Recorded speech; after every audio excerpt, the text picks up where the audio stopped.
and honored to have our beloved Vice President and Secretary of Education, Inday Sara Duterte.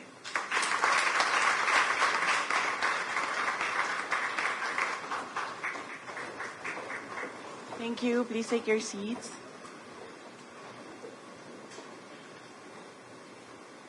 Ladies and gentlemen, assalamualaikum. Madiyaw ug maayong buntag kaninyong tanan. Magandang umaga sa inyong lahat. Nung papunta ako dito and I was thinking about the event, Library and Information Services Month, I asked myself when was the last time I read an entire book. And then I cannot remember kailan ako huling nagbasa at natapos ko ang isang libro. And that's not very good news for me.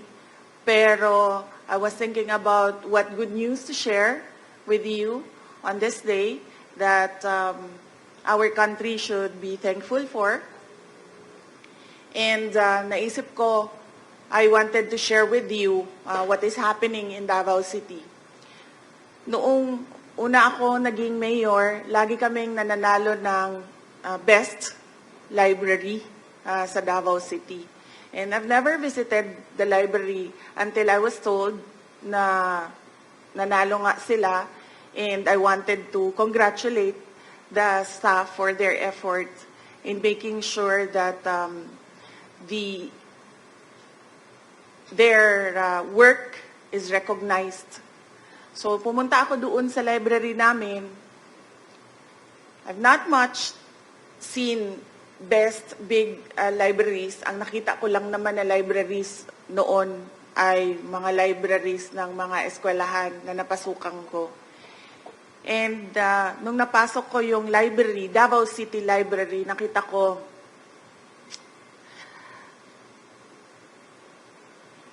it wasn't really the best kung ikumpara mo siya sa mga library, sa mga eskwelahan na napasok ko. Because there was really nothing there. There were no tables, there were no chairs. And then nagulat ako. Sabi ko, paano ito naging best library? So I was thinking, maybe the others are worse than what we had doon na naging best in the entire country yon. So I said to myself, one day, kapag merong budget for a extra budget for something that is not for emergency, for social services, for health services, for education, sabi ko, gagawa kami ng library na when you say, oh, this one is the best library, hindi ka mahihiya na ituro mo yung library ninyo.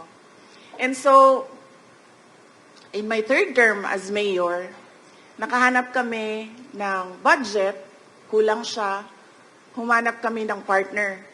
And then we went to PAGCOR and then we said na, look, ito yung mga achievements ng library namin, pero really, sinabi talaga namin sa kanila, nahihiya kami na nagiging best ito kasi we don't think this is the best, but we want to showcase what is a library.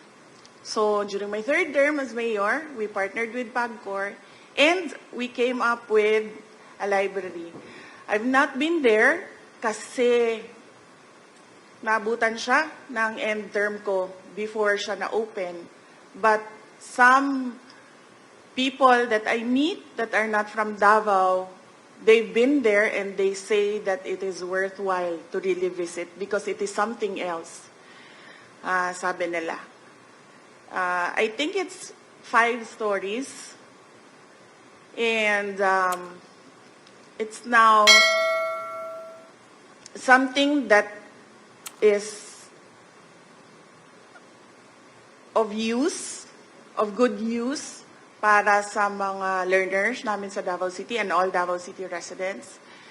And madami siyang iba't iba pang features, modern features, seeing that Hindi na lang hard copies ang mga books natin ngayon. Hindi na lang sa hard copy books tayo gumagawa ng research.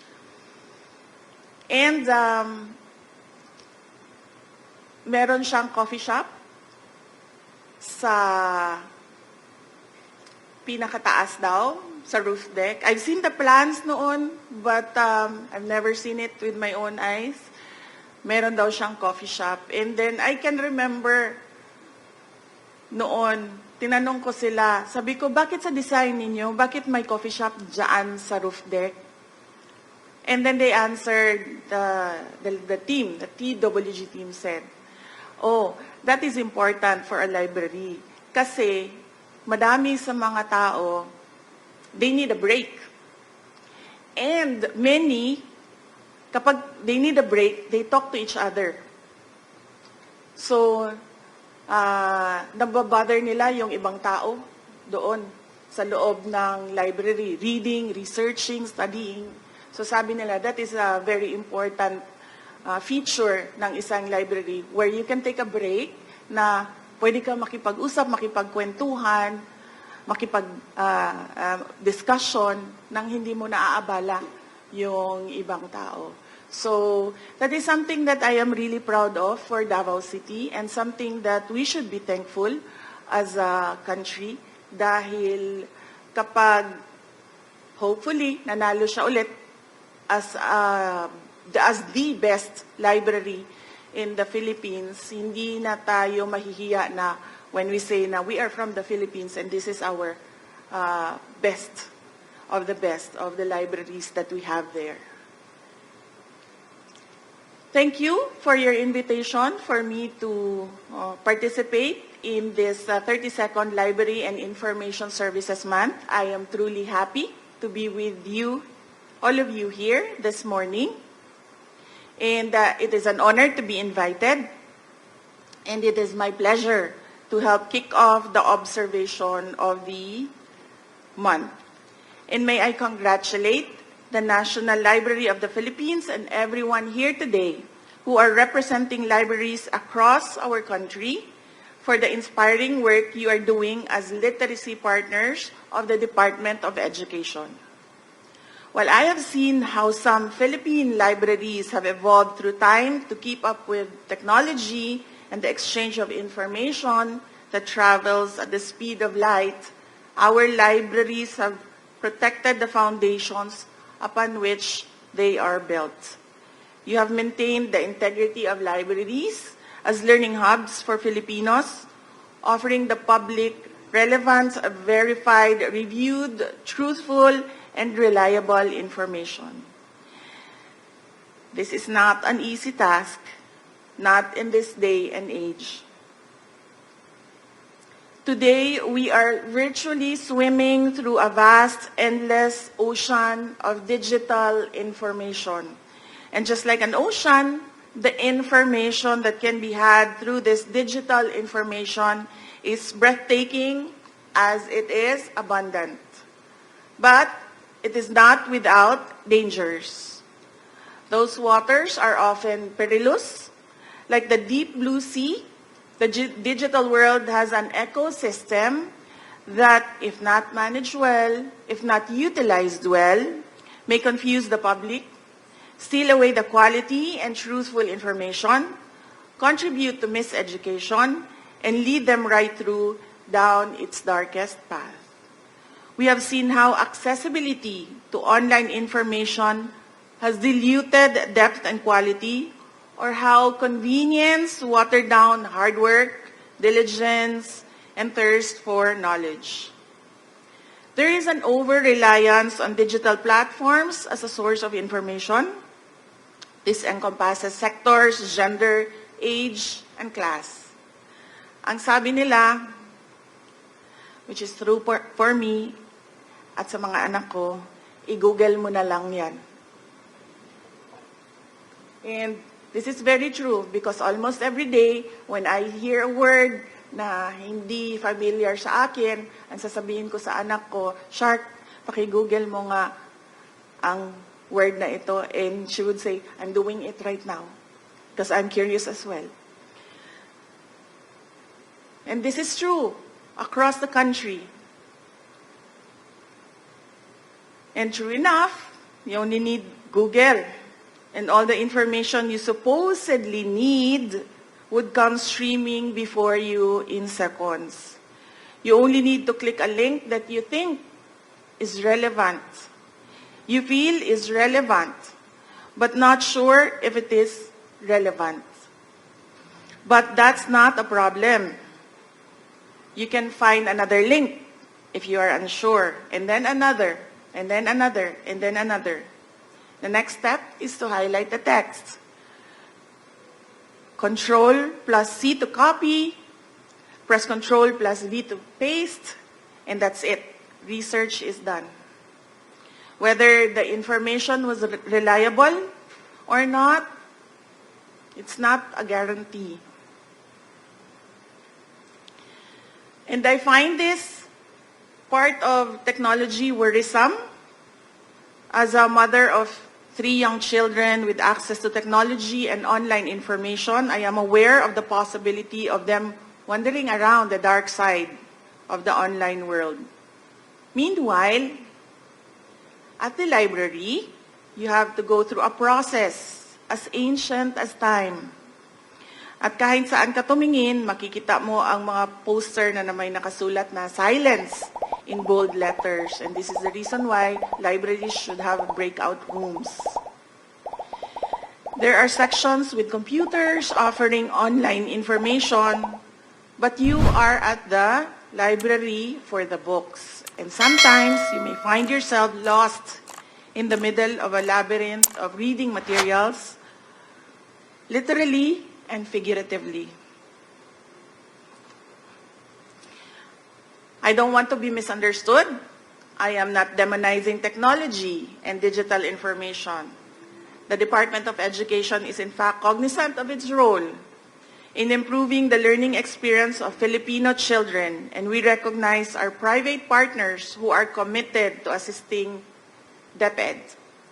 And at the height of the pandemic, Filipino learners relied on online education. However, it's a given that online information can be skewed. It can be incomplete, it can be erroneous, and it can be curated and produced to provoke a particular reaction, incite hate, peddleize, and misinformation. In the case of online education, DepEd maintains that it should only serve as a support to in-person instruction and blended learning.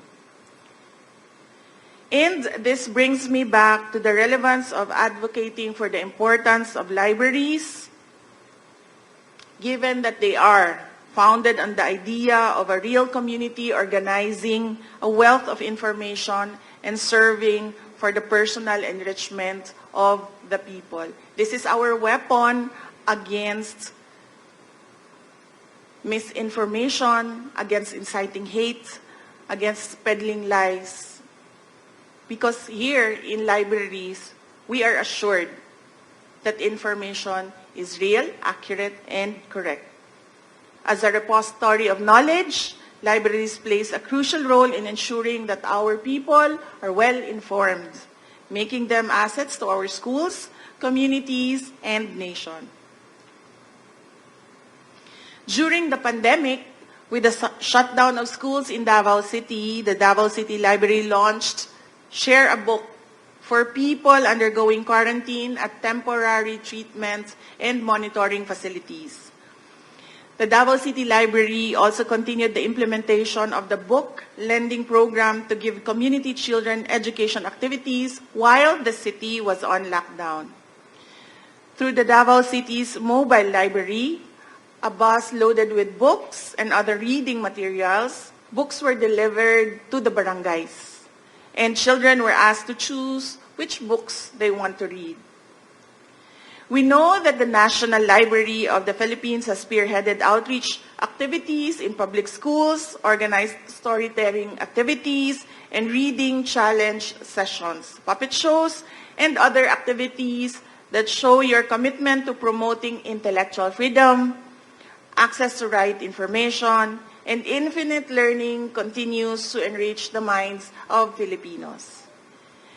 You have safeguarded our national treasures. Sabi ko nga kanina, nung pumasok kami at umikot kami sa ating exhibit, they were telling me, oh, this is the original copy, and I was tapping the glass. Sabi ko, this should be bulletproof because this can be stolen anytime or they can just vandalize it anytime.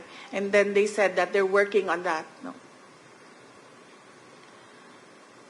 You have safeguarded our national treasures, guided the success of our students, educators, and researchers, and preserved intergenerational connectedness with a shared passion, providing equal opportunity for self-education or personal development for all.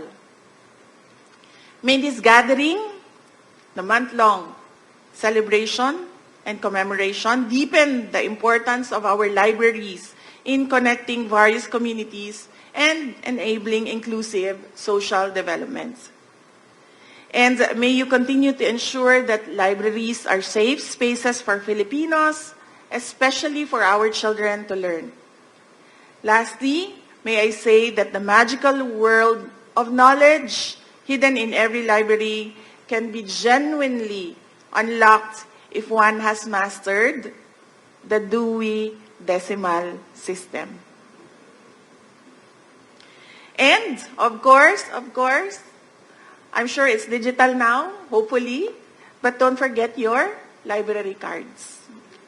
Once again, I am happy to be with all of you here this morning. Shukran. Muli, ating palakpakan ang ating pangalawang Pangulo, Sara Z. Duterte. Maraming salamat po.